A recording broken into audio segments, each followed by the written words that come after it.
What's the real cost of making it? Like, really making it? Today, we're going to break down that whole story of success and the hidden price tag that comes with it, all through the incredible lyrics of The Real_Cadence. Let's get right into it.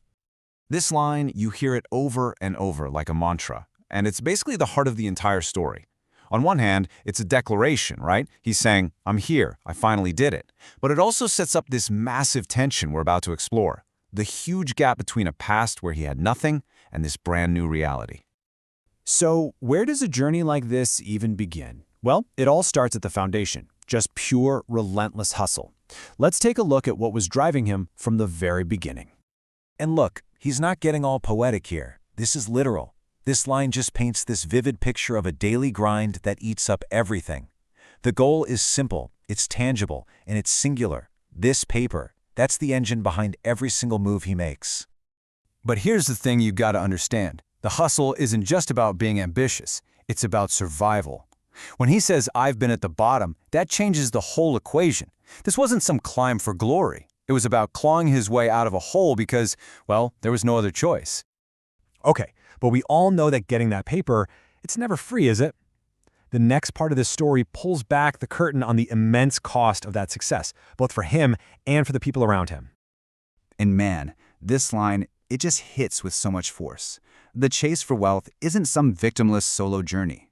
This highlights the ultimate sacrifice, where the very people who were part of the come-up became casualties of that mission.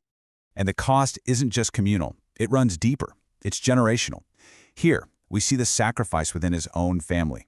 Time, the one thing you can never, ever get back, is being traded away for money. This isn't just his story. It's a cycle he's been watching his entire life. And this line just perfectly captures the exhaustion at the very heart of the hustle. In one simple, powerful exchange, you can feel the crushing weight of the constant, draining work that built the foundation for his success. It shows you a world where rest is a luxury that paper just can't buy. So, the price has been paid, the artist escaped the bottom. But what actually happens when you finally arrive? This is where the whole narrative shifts, and it shifts hard, to this profound feeling of being totally isolated. This is it. This is the peak, the material payoff for all that sacrifice.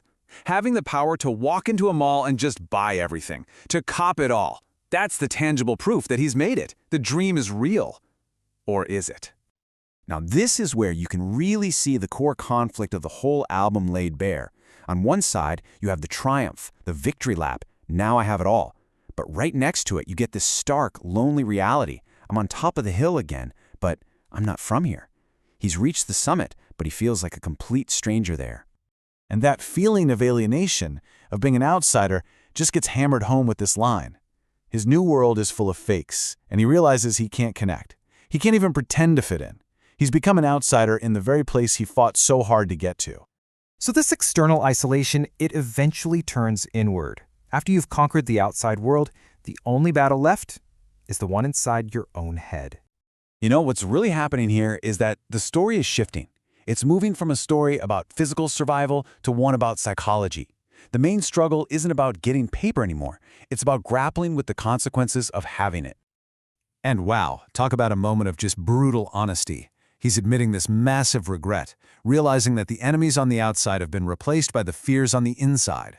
All the things he ignored on the way up were just waiting for him at the top. And you can actually trace this inner turmoil through his life, just using the lyrics. It kicks off with escapism at 17, then it morphs into this rootless, lonely existence at 21, and by 25, it's a deep-seated cynicism about ever connecting with anyone.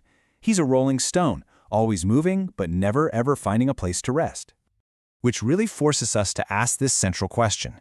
After all the grinding, all the sacrifice, all the loss, is this isolated, conflicted person the victory he imagined when he was at the bottom? And that brings us to the conclusion of this story. But here's the thing, it's not really an ending. Instead, success gets reframed, not as some destination you arrive at, but as just a continuous state of motion. This final image is so potent. It's not a triumphant pose on a throne. It's just a car, moving at a steady, deliberate pace. He's not stopping, he's not celebrating, he's just rolling.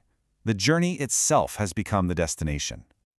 And so the entire narrative leaves us with this final, big question just hanging in the air.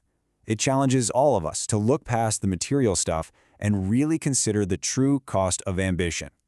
If you gain the whole world but feel like you don't belong in it, what does it truly mean to have made it?